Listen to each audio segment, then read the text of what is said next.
Hey there, welcome back. I am so excited because today I have a very special guest. Her name is Lindley Gentile.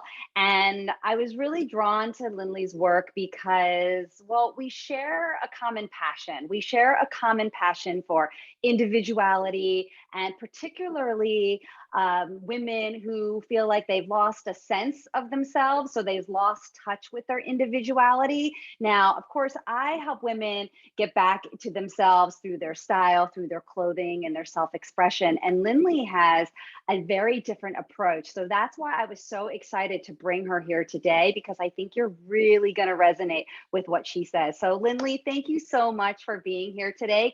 Absolutely. Can you please introduce yourself and tell us a little bit about who you are? Yes. I am a licensed marriage and family therapist, but I'm also a women's personal development coach. So I see women all over the country, sometimes in other countries. And my passion, my focus for almost a decade now is helping women hold on to their individuality in the face of motherhood and marriage. And as a result, I have gotten to work with women from every different path you can possibly imagine. And the one common thing, the plea I hear from everyone is, I don't know who I am. I don't know where I'm going. I've gotten lost in motherhood, lost in marriage. I don't have connection to the woman behind all the roles anymore. I'm lost in my roles. Yeah, so can you tell me a little bit about what compelled you to do this work? Yeah. I walked through the same journey. I lost myself in the roles. I started motherhood with an unexpected pregnancy. It wasn't something that I planned for. I thought motherhood was still a good 5 to 8 years away for me, and it knocked on the door far before I was ready. So the transition into motherhood was a rocky one for me, and I did quickly lose myself, and I, had to walk through that painful experience. And so once I did and recaptured my individuality, got back in touch with the woman behind mom and partner, I realized I have to turn around and help the next woman behind me. So it began by, being there for my friends. And I started my career focusing on trauma. So I was doing a completely different niche in counseling. And one by one, I just kept having this woman who would say, but I'm sending you my neighbor now, or I'm sending you my best friend, or I'm sending you my hairstylist. And then it just got to a place where there was no room for any other niche other than this. And it's taken over, and I absolutely love it. Yeah, so it's so fascinating to me because you say that you noticed this when you stepped into the role of motherhood unexpectedly. And what is so fascinating is that it's about the roles and the transition. So it could be somebody who's stepping into motherhood. It could be somebody who's going through divorce, somebody who's dealing with death, who is having a major life change, or maybe it's not even such a major life change on the outside, but internally things are shifting within and things just aren't feeling the same anymore. So the way that I see that show up with my clients is that they look in their closet and everything is for somebody else. They look at their clothes and they feel like they have nothing to wear because all their clothes are from a previous role. They're from a previous time in their life. And then what happens is, because it feels daunting to make a change, is they just keep wearing those old clothes. They just keep settling and tolerating. And then they find Okay, themselves, that's where I want to interject the yeah. settling and the tolerating. That's what happens. Women come to me and they say, it's like I don't have an internal GPS anymore. Every day is just wash, rinse, repeat, like this endless cycle of blah. And I'm just settling. I'm stuck in this blah place, and I don't know how to get out of it. And that sounds a lot like your picture of the closet. Exactly. And then tolerating. It's the settling and then tolerating.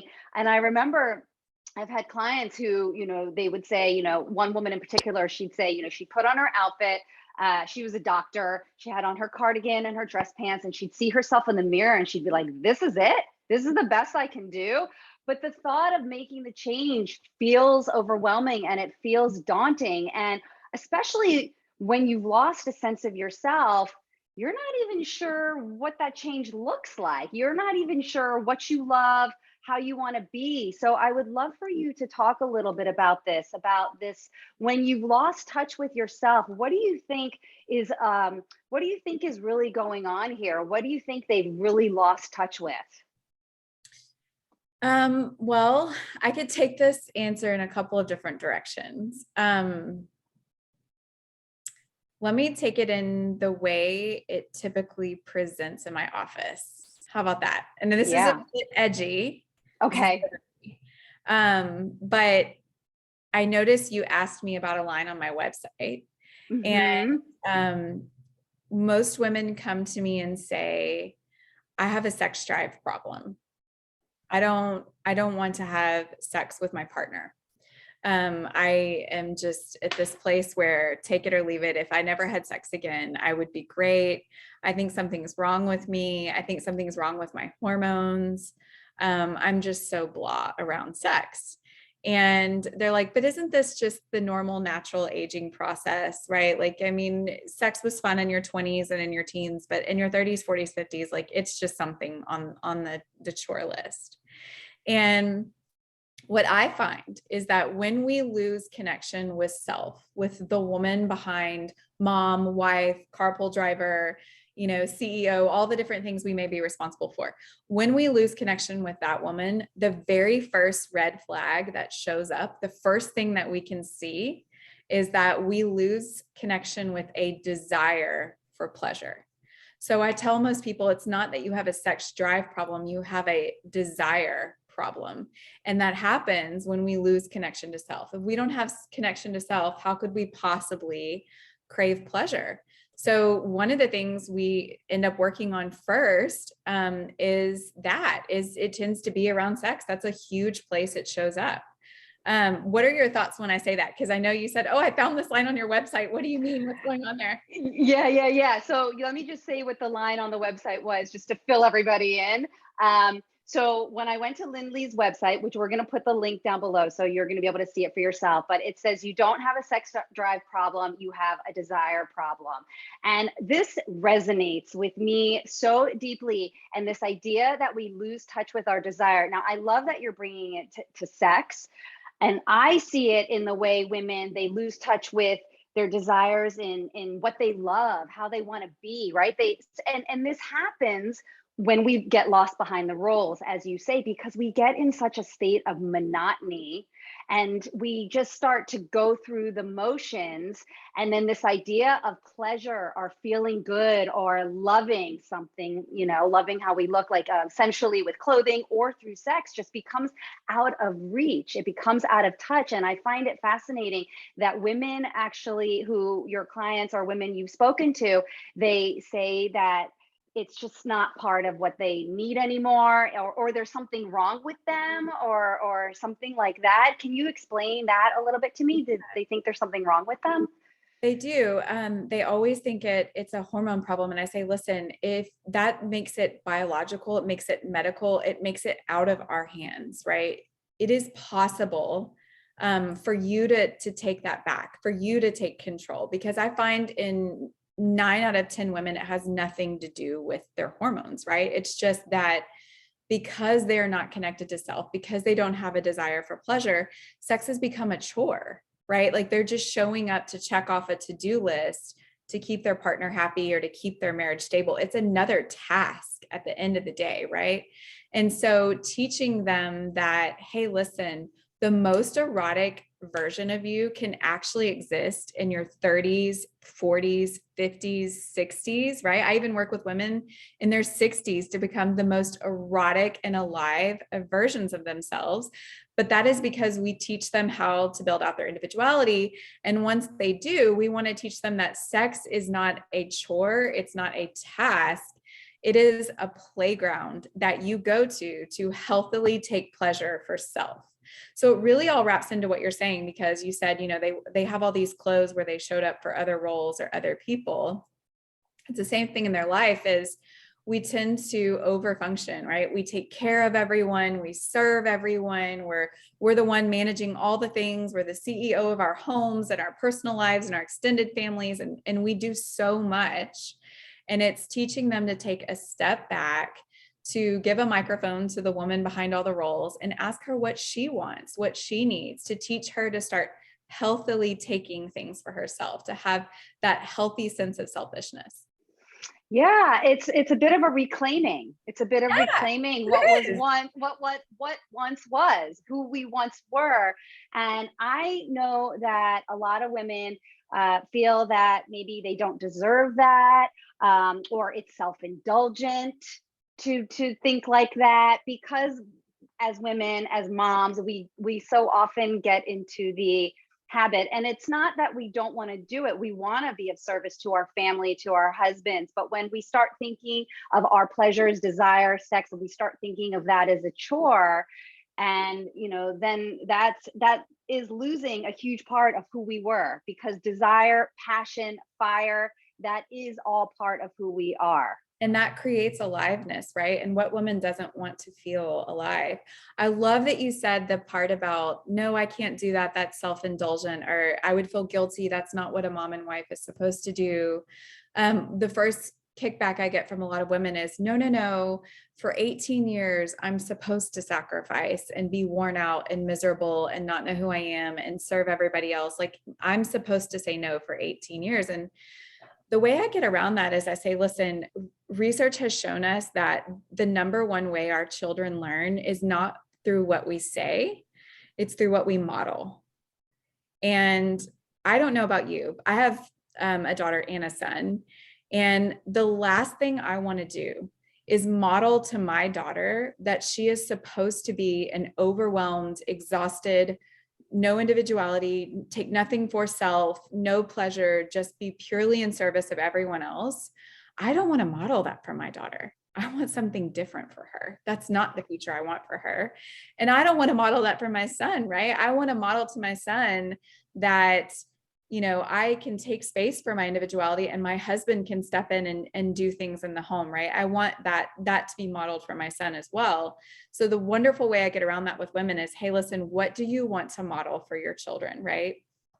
And if we show up as a person without self, if we're only ever in service of everyone else, I hear from a lot of child therapists that kiddos really treat their parents badly when this goes on, because they learn that, like, oh, mom is just a robot. That's mommy robot. She doesn't really have any feelings or needs. So you can kind of treat her however you want, right? And so child therapists are actually really big advocates in moms and dads having really strong individualities and spending lots of times cultivating their own individualities and their needs so that kiddos will treat them as human.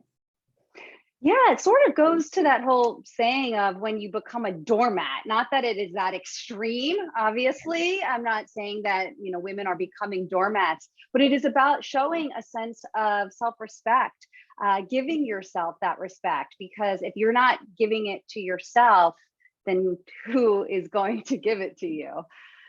Yeah, absolutely. I love that. And I always, I remember, so I have two kids also. Mine are older now, they're teenagers, but I remember when they were much smaller, and there was another mom in my neighborhood, and she said to me, I always believed in the trickle down effect. And when mom was happy, everybody was happy. Right. And It's so true. I see how that plays out, right? It's about taking care of yourself first. It's that airplane thing, give yourself the mask first, then give it to your children. So I see exactly how that works. So when your clients, or when women show up to you, what does it look like for them? Like, what are some of the symptoms that you're seeing in their life? I know we talked about them sort of just everything becomes a bit of a chore. They've lost touch with themselves, but are there any specific symptoms so that people might be able to recognize that in themselves? If it's because you want to have awareness. The first thing you need to make any changes is you need to know what's going on. So what are some things that people can look for? I hear people say, I'm exhausted, I'm resentful, I'm snapping at my kiddos, I'm mean to my husband, I'm drinking too much, I'm really withdrawn. I don't really want to be with friends. I'm sleeping any chance I can get. I just feel lost. Yeah. Yeah. So, and especially with what's been going on in the world for the past couple of years, I do think that more and more people are feeling that. So to bring the awareness to, number one, know that you're not the only one going through it, there's a lot of people who are going through it. And number two, there's help. There's ways that you can help, and there's ways that you can change. And I would love to hear, like, what's your advice? What would be the first thing for anybody who is feeling lifeless, I guess is a good word to describe it? What would be a really good first step that someone could just do, like, immediately? On their own? Mm-hmm. Yeah. I would say the first thing they could do is set a boundary, right? So if there is just one thing that they can offload to a loved one and empower a loved one to do, the idea is the more time, more of a buffer we create away from our care tasks, the more time we actually have to listen to what the woman behind all the roles may want or need, right? If we're drowning in care task, we can't listen to what she may want or need. So we've got to create that buffer. So it's finding 1, 2, 3 things that we can either set down, we can offload, we can empower our children to do, we can empower our partners to do. But the more that we can take off our plate in really small ways, we create that space to sort of say, okay, what is it that I need? Yeah, so it's creating space. First of all, I love that, right? So setting a boundary, creating space, and then in that space, you open up to curiosity, to stay open, to see what seems interesting. What did I used to love to do? Do I still love to do that? With styling, like, what did I used to wear? Do I still love that, or what is interesting to me now? So it's about sparking new interest, curiosity, opening up to reconnect and rediscover who you are. Yeah, when I have women do that, a common response is they will just start bawling, crying. And they're like, "Oh no, I don't know why I'm crying. What's happening? I'm not sure why I'm crying." And it's become such a common response. I've figured out now it's grief, right? So for a lot of women, it's, "Oh my goodness, I can't believe I lost touch with her." But for even more women, I hear, I really didn't have touch with her to begin with, right? Like I never really had that sense of healthy selfishness or advocating for self and individuality. I never really had that to start with. And I'm grieving that I haven't had that this far in life. So it can be a grief process, right? When we do create that space and that buffer and start to say, okay, what is it that she really wants or needs? That can be a common response. But on the other side of that is so much fun and pleasure and joy and aliveness. Yeah, tell me a little bit about, some of your clients, and what you've seen on the other side of the grief and the letting go. Yeah. So I always start clients. I have a coaching program. And I always start clients with very foundational principles. They all want to jump into the sex, right? Or they want to jump into the big thing, right? Like, what's my next career? We really all start at the same place. We start with some foundational principles because I kind of like to think about roots on a tree. A lot of women will want to come to therapy or coaching and they want to fix the health of the tree by focusing on one leaf. And I'm like, listen, it's not going to work out the way you think it is, right? We really have to start at the root system. So for a lot of women, we take it all the way back and we start deep down in the roots. So we do, how do I set a boundary? What is over functioning, right? How do I start pulling back in life? We talk about emotions. How do I regulate my emotions so that they don't control my life? We talk about self-care. Ew, I hate that term, right? How can we think of it in a different way where we're really replenishing ourselves on a day-to-day basis? And then we talk about self-compassion. How do I learn to be with myself, right? All humans struggle. So how do I learn to be with myself during the struggle? And so once we start to get those foundational principles online, which doesn't take but a few weeks, right? Women already start saying, I'm nowhere near as exhausted. I actually feel like I got rest. I empowered my kiddo to take on XYZ. And as a result, I took an hour and a half bath last night. Right. So it really doesn't take long. And it's not like some year-long journey, right? Just in a matter of weeks, women will tell me I'm no longer as exhausted. I'm not snapping at my children. I actually wanted to cuddle with my husband last night. So I think, just setting some foundational principles right on the other edge of that is getting rest. I love that so much. The energy that is available to us once we reconnect to our truth, to who we are. And I experienced that too. Like even just yesterday, I was starting to feel a little like "Ugh," at the end of the day. I get like that because I'm a morning person. And I wanted to go outside, but it's like starting to get dark out earlier. It's getting chilly. And I pushed myself to go outside. I put on my music, right? I hear my songs. That always connects me.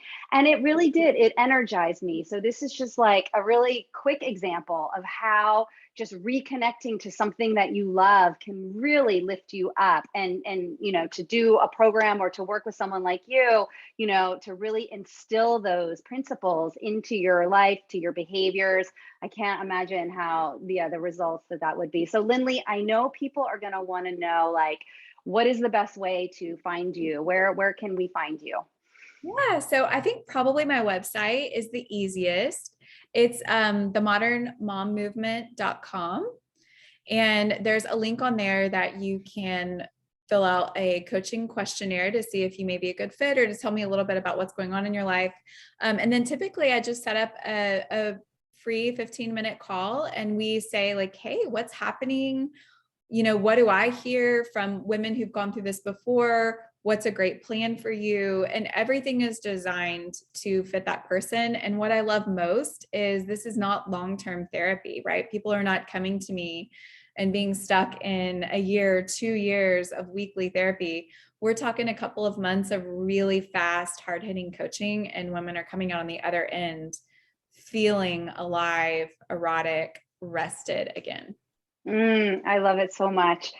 Lindley, thank you so much for joining me today. Awesome. It has been so fun talking to you, and I just feel that we have so many similarities in the work that we do and the women that we serve and how we help them, and just really this valuing of individuality and helping women come back to a sense of aliveness. So thank you so much for being here today. You're welcome. I'll talk to you soon. Okay, thanks everyone.